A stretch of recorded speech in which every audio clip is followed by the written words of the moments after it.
विगत कुछ दिनों से चल रहे विवादित महाबोधि मंदिर मुक्ति आंदोलन पर उठे सवालों के जवाब में बोध गया मठ में एक प्रेस वार्ता का हुआ आयोजन। नमस्कार। दिनांक 25 मार्च दिन मंगलवार को आदि गुरु शंकराचार्य गोसाई घमंडी मठ बोध गया के प्रांगण में कार्यकारी महंत स्वामी विवेकानंद गिरी मंदिर प्रबंधकारिणी समिति विष्णुपति मंदिर गया के अध्यक्ष शंभू लाल बिट्ठल ने बोध गया होटल एसोसिएशन के पदाधिकारी संजय सिंह, जय सिंह, रोटरी क्लब के रणविजय सिंह, सुरेंद्र गुप्ता, संजय यादव एवं पूर्व सांसद हरि मांझी सहित कई गण्यमान्य की उपस्थिति में प्रेस वार्ता के माध्यम से बताया कि बोध गया मंदिर प्रबंधकारिणी समिति तथा बोध गया मठ में विवाद संबंधित कोई मामला नहीं है। पहले से ही बिहार सरकार एवं पौराणिक ग्रंथ के अनुसार तय किया गया है। हालांकि बोध गया मंदिर प्रबंधकारिणी समिति में हिंदुओं के 4 सदस्य की बात होने के बावजूद भी 2 हिंदू सदस्य को पद खाली रखा गया है। यह आंदोलन जो चल रहा है सिर्फ राजनीतिक भावना से प्रेरित होकर विश्व शांति संदेश देने वाला बोध गया को अशांत करने की गहरी साजिश रची जा रही है। उन्होंने विस्तार पूर्वक बताते हुए कहा कि प्रेस कॉन्फ्रेंस की मैं शुरुआत करूं, उसके पहले कुछ विषयों को मैं स्पष्ट कर देना चाहता हूं। आज का यह प्रेस कॉन्फ्रेंस किसी भी संप्रदाय, किसी भी समूह या किसी भी व्यक्ति के विरोध में नहीं है। भगवान बुद्ध की इस पवित्र धरती और भगवान बुद्ध का जो सिद्धांत है, जो पूरे भारतवर्ष के लिए गौरव का विषय है, तो कुछ तथाकथित व्यक्तियों के द्वारा भगवान बुद्ध और बोध गया को वैश्विक स्तर पर इसकी छवि को जो धूमिल करने का प्रयास किया जा रहा है, और वह प्रयास झूठ तथ्यों के आधार पर समाज को भ्रम में रख करके जो किया जा रहा है, तो आज का यह प्रेस कॉन्फ्रेंस वास्तविक तथ्यों से समाज को परिचित करवाने के उद्देश्य से है। सभी भगवान बुद्ध से जो प्रेरणा लेकर के जो जीवन जी रहे हैं और भविष्य में भी जो हम उनके प्रेरणाओं से जीवन जीते रहेंगे, ये हमारे लिए बहुत ही गौरव का विषय है। बोध गया मठ या बोध गया का स्थानीय हिंदू समाज जो लोग आंदोलन कर रहे हैं गलत तथ्यों के आधार पर, उन लोगों को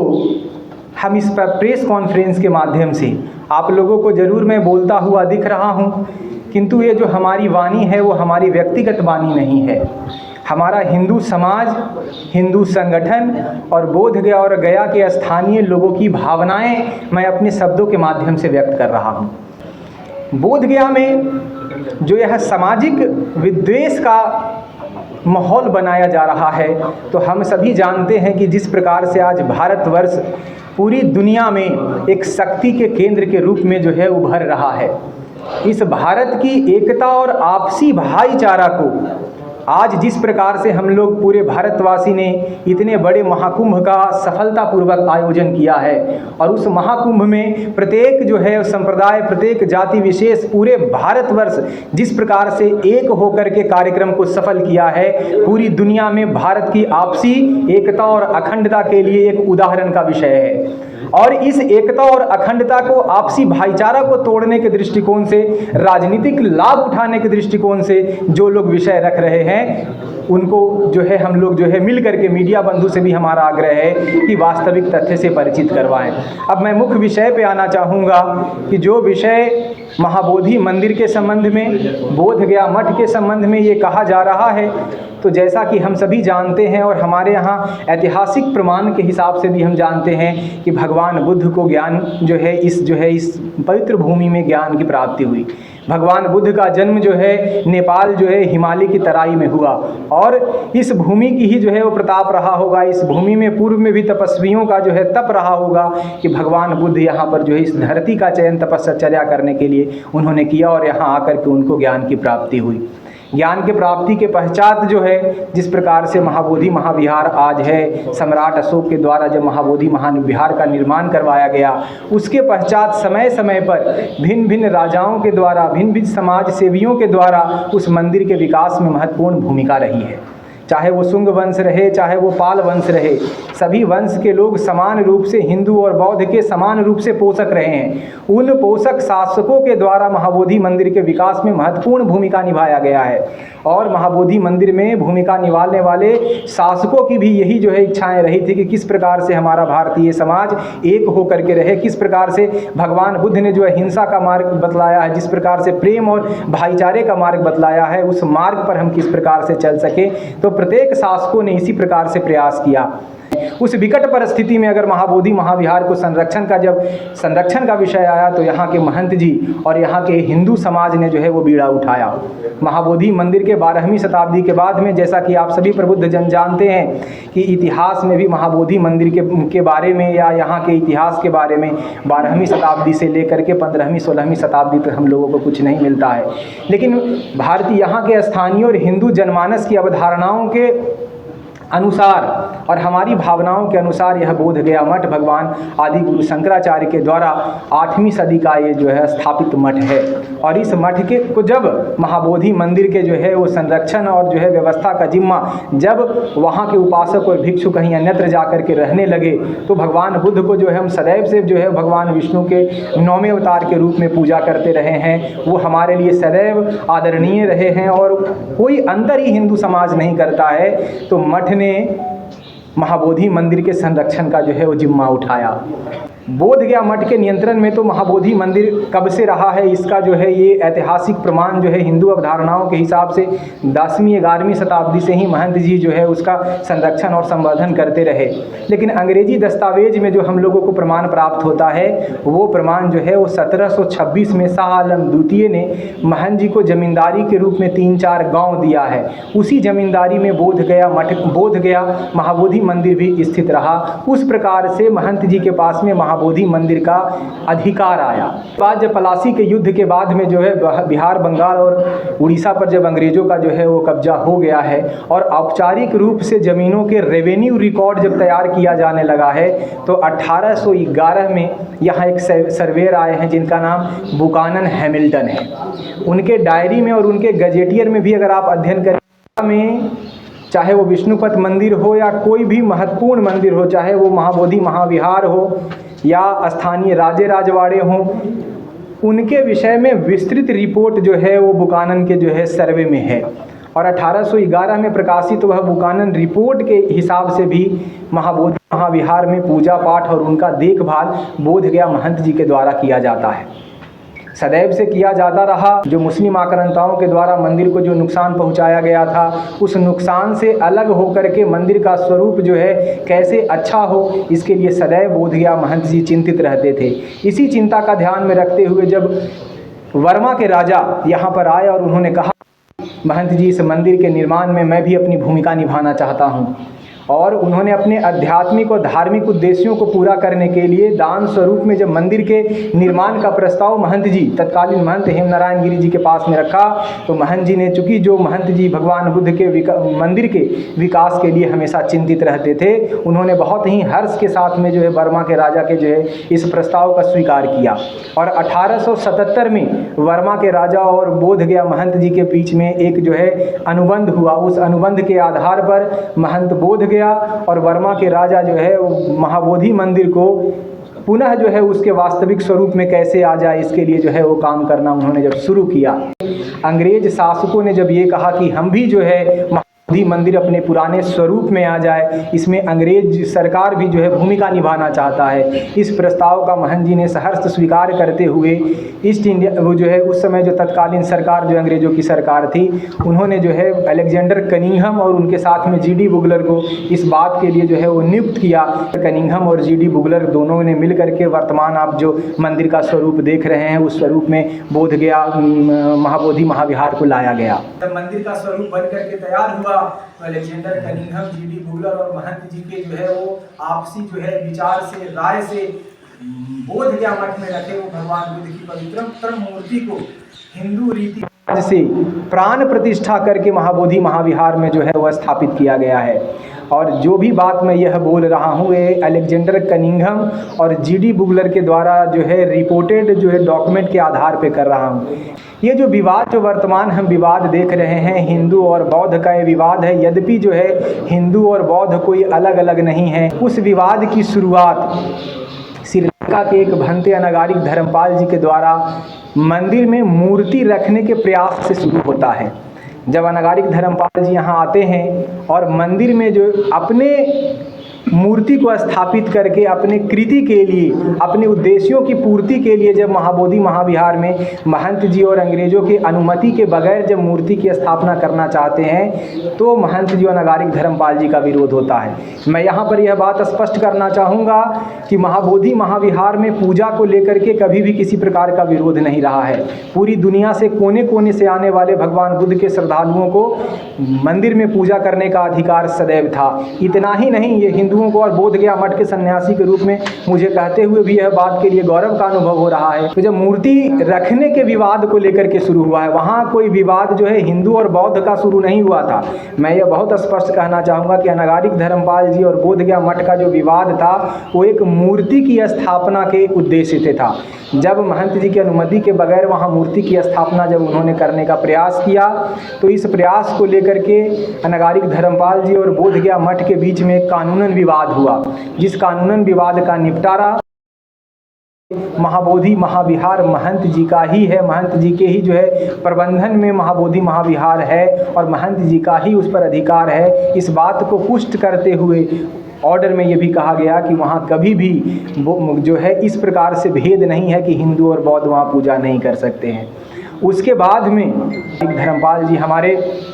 राष्ट्रपिता महात्मा गांधी से जब इस बात को उठाते हैं तो महात्मा गांधी इस विषय से के गंभीरता को देखते हुए राष्ट्रीय कांग्रेस का अधिवेशन इसी विषय पर महाबोधि मंदिर के ही विषय पर 1922 में राष्ट्रीय कांग्रेस का अधिवेशन गया जी में रखा जाता है। और गया जी में इसी अधिवेशन में जो है ये बात तय होता है कि महाबोधि महाविहार के स्थितियों से भारतवर्ष को परिचित करवाने के लिए एक समिति की आवश्यकता है। उसमें जो है वो 7 सदस्यीय जो है एक समिति का जो है वो निर्माण उस समय किया जाता है, जिसके अध्यक्ष हमारे प्रथम राष्ट्रपति डॉक्टर राजेंद्र प्रसाद होते हैं, सदस्य महंत बोध गया मठ होते हैं, अनागारिक धर्मपाल जी होते हैं, स्वामी दयानंद जी होते हैं, बाबू ब्रिज किशोर प्रसाद जी होते हैं, केपी जायसवाल जी होते हैं और राहुल संस्कृतायन जी होते हैं। सदस्यीय समिति 2-3 सालों के गहन रिसर्च के बाद बोध गया महंत जी के द्वारा लिखे गए ग्रंथों के अध्ययन से बुद्ध मीमांसा ग्रंथ के माध्यम से भगवान बुद्ध भगवान विष्णु के 9वें अवतार हैं ऐसा श्लोक हमारे वेदों में और हमारे पुराणों में कहाँ कहाँ आया है, इन सभी संदर्भों को उल्लेखित करते हुए उन्होंने एक ग्रंथ लिखा बुद्ध मीमांसा। तो 7 सदस्यीय समिति महंत जी के सभी विचारों पर सदस्यीय समिति ने यह प्रस्ताव दिया कि सम्मिलित रूप से चूंकि हिंदू और बौद्ध जो लोग हैं यह उनकी साझा विरासत है, तो दोनों को साथ में मिलकर के प्रबंधन करना चाहिए। यह विचार जो है पहली बार 7 सदस्यीय समिति के द्वारा दिया गया। वैसे इसके पूर्व में भी आंशिक रूप से 1903 में हमारे जो तत्कालीन जो है वायसराय उस समय में रहे उनके द्वारा भी एक समिति का निर्माण करवाया गया था। उस समिति ने भी इसी प्रकार का रिपोर्ट दिया था कि अगर महंत जी की अनुमति हो तो वहाँ पर दोनों को जो है व्यवस्था में जो है रखा जाए। आज़ादी के पश्चात जब प्रथम जो हमारे प्रधानमंत्री नेहरू जी और राष्ट्रपति डॉक्टर राजेंद्र प्रसाद जी के पुनः जो है प्रयास से बीटीएमसी एक्ट का निर्माण होता है। बीटीएमसी एक्ट जो 49 बना उसके हिसाब से आप सभी लोग जानते हैं कि 4 हिंदू 4 बौद्ध और यहाँ के जो जिलाधिकारी होंगे पदेन अध्यक्ष, यह 9 सदस्यीय समिति वहाँ बनाया गया। किंतु महंत जी इस बीटीएमसी एक्ट को डिस्ट्रिक्ट कोर्ट में टाइटल के माध्यम से और हाई कोर्ट में बीटीएमसी एक्ट को जो है वो चैलेंज कर देते हैं, जिसके कारण बीटीएमसी एक्ट 1949 स्टे हो जाता है, वो क्रियान्वित नहीं होता है। उसके पश्चात महंत जी को स्वयं डॉक्टर राजेंद्र प्रसाद जी मनाने आते हैं और महंत जी से गहन चर्चा होने के बाद में डॉक्टर राजेंद्र प्रसाद और हमारे उपराष्ट्रपति डॉक्टर सर्वपल्ली राधाकृष्णन जी, हमारे प्रधानमंत्री और जितने भी हमारे राष्ट्र निर्माण में महापुरुष रहे हैं, उन सब के गहन विचार के बाद बोध गया मठ और बिहार सरकार के बीच एक समझौता होता है। यह बहुत कम लोग जानते हैं कि हमारा बोध गया मठ का बिहार सरकार के साथ में एक समझौता भी है। समझौते के पश्चात 1953 में 1953 में मंदिर जो है वो बीटीएमसी एक्ट को जो है वो दिया गया। उस समझौते के आधार पर वर्तमान जो पंच पांडव मंदिर है, महंत जी की समाधि है, पुजारियों का हमारा कमरा है और महाबोधि महाविहार में हमारे जितने भी हिंदू देवी देवताओं की मूर्तियां हैं, उसको जो है किस प्रकार से पूजा पाठ के लिए पुजारी नियुक्त होंगे, उसमें बीटीएमसी प्रबंधन समिति का क्या वो भूमिका रहेगा, वो सारा का सारा विषय जो है उस समझौते में अंकित है। उस समझौते में यह भी अंकित है कि प्राचीन समय से हम लोग नहीं जानते हैं कि कब से, आदि काल से अपने पूर्वजों का जो पिंड दान करते हुए आए हैं, तो पिंड दान भी महाबोधि महाविहार के उस पवित्र पीपल वृक्ष के नीचे हिंदू समाज करते आया है। तो उस समझौते के आधार पर पिंडदान जैसा पूर्व में होता आया है, उसी प्रकार से पिंडदान भी महाबोधि महाविहार में होता रहेगा, ऐसा उस समझौते के आधार पर तय किया गया। छूट गया इस विषय को मैं कहना चाहूँगा कि जो भी हमारे ही भाई हैं जो किसी जो है वो दुष्प्रेरणा से प्रेरित होकर के ये जो विषय कर रहे हैं, मैं उनको भी अलग नहीं मानता हूँ। जो लोग यहाँ आंदोलन कर रहे हैं वो भी भारत भूमि के रहने वाले हैं, वो भी हमारे परिवार के ही सदस्य हैं, लेकिन किसी कारणों से बाह्य विचारधारा से प्रभावित होकर के जो विरोध कर रहे हैं, उनको मैं महाबोधि मंदिर के संबंध में बोध गया मठ के महंत जी का योगदान बताते हुए कहूँगा कि महंत जी ने 500 सालों तक महाबोधि महाविहार का जो है संरक्षण और प्रबंधन इस कारण किया कि भगवान बुद्ध ने हमको स्वीकार किया है। यह भगवान बुद्ध की ही प्रेरणा का परिणाम है कि महंत जी ने 500 साल तक मंदिर का प्रबंधन और देख रेख किया है। हम भारत भूमि में निवास करने वाले लोग कन कन में जो है देवी देवताओं का स्वरूप का जो है वो दर्शन करते हैं। तो भगवान बुद्ध के इच्छा के विरुद्ध, भगवान बुद्ध के प्रेरणा के विरुद्ध बोध गया महंत जी 1 साल भी मंदिर का प्रबंधन नहीं कर पाते।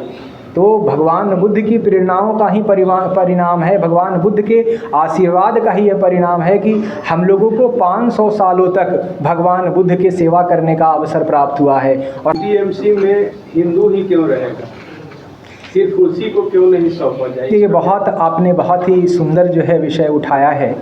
कि महाबोधि महाविहार में हिंदू ही क्यों रहे। मैं अगर यह विषय उठाऊं कि महाबोधि महाविहार में बौद्ध ही क्यों रहेंगे, तो ये बहुत ही असहज स्थिति हो जाएगी। हमारे यहाँ समाज में किसी भी प्रकार का कोई विभाजन नहीं है। जो ये विषय उठा रहे हैं, तो ये प्रश्न सही ये होगा कि महाबोधि महाविहार में उसी का अधिकार होना चाहिए जो भगवान बुद्ध को आराध्य मानते हैं, उनका अधिकार नहीं होना चाहिए जो भगवान बुद्ध का आराध्य नहीं मानते हैं। तो मैं आपसे यह प्रश्न करना चाहूँगा कि क्या कोई ऐसा सदस्य है जो भगवान बुद्ध को अपना आराध्य नहीं मानता हो? तो आपने बहुत सही बात कहा है। ये तो आप देखिए, जो भी व्यक्ति या जो भी समूह के लोग इस एक्ट पर प्रश्न उठा रहे हैं, वो बीटीएमसी एक्ट पे प्रश्न नहीं उठा रहे हैं। हमारे भारत निर्माण में जिन महापुरुषों की भूमिका रही है,